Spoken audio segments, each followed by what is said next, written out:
बेटी जब पसंद की शादी का कहे तो उससे बेहया और बुरा ना कहो।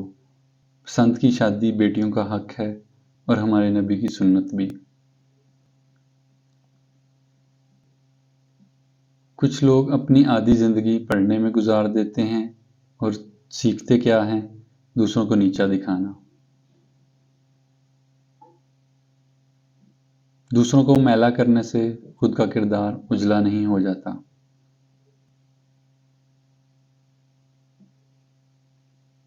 हालात जैसे भी हों, हर वक्त बस शुक्र अदा करना चाहिए।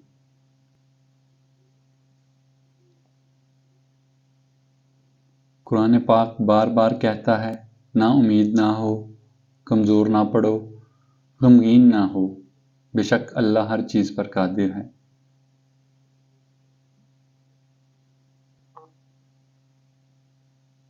सब्र की हकीकत तो ये है कि जो हुआ अल्लाह की मर्ज़ी से हुआ और आगे भी जो होगा अल्लाह की मर्ज़ी से होगा। गंदी सोच और पाँव की मोच कभी इंसान को आगे नहीं बढ़ने देती।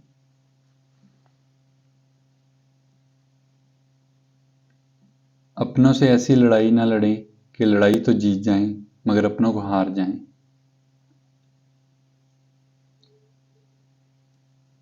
इबादत ज़रूर कीजिए मगर मामलात पर भी तवज्जो दें। काबे के चक्कर लगाने से लोगों को दिए हुए चक्कर माफ़ नहीं होते।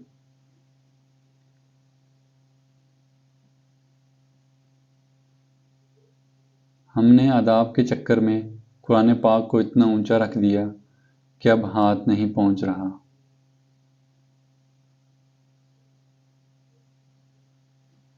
गलत सही का फैसला खुदा पर छोड़ दो, तुम इंसान हो, इंसानियत पर जोर दो।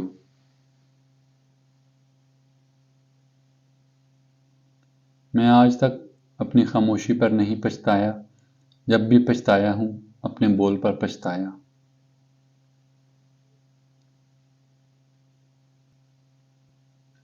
अक्लमंद और बेवकूफ़ों में कुछ न कुछ ऐब ज़रूर होता है। अक्लमंद अपने ऐब खुद देख लेता है और बेवकूफ़ का ऐब दुनिया देखती है।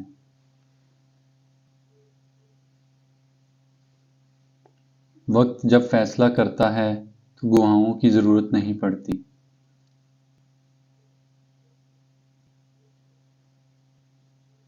जब किसी के ज़र्फ़ पर एहसान करो फिर उसके शर से भी बचो।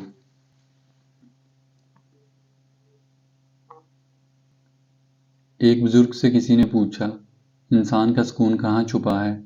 फरमाया, गफलत हो जाए तो सजदे में, गलती हो जाए तो तौबा में।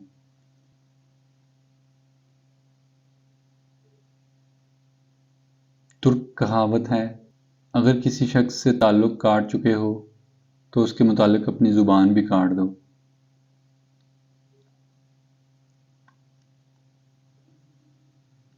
मर्द अपनी जवानी के अमाल से अपनी बेटी का नसीब लिख रहा होता है। कुछ कर्ज ऐसे भी होते हैं जो चाहने के बावजूद भी चुकाए नहीं जा सकते। ज़िंदगी जब भी रुलाए तो समझ जाना गुनाह माफ़ हो गए हैं। ज़िंदगी जब हंसाए तो समझ जाना दुआ कबूल हो गई है। ऐ अल्लाह, जो मेरे मुकद्दर में नहीं लिखा उसकी कोशिश और तमन्ना में मुझे मुब्तला न करना, और जो मेरे तकदीर में लिख दिया है उसे मेरे लिए आसान कर देना। आमीन। उम्मीद करता हूँ आज की वीडियो आपको अच्छी लगी होगी। वीडियो को लाइक और शेयर करना ना भूलिएगा और चैनल को सब्सक्राइब ज़रूर कीजिएगा। जज़ाकल्लाह।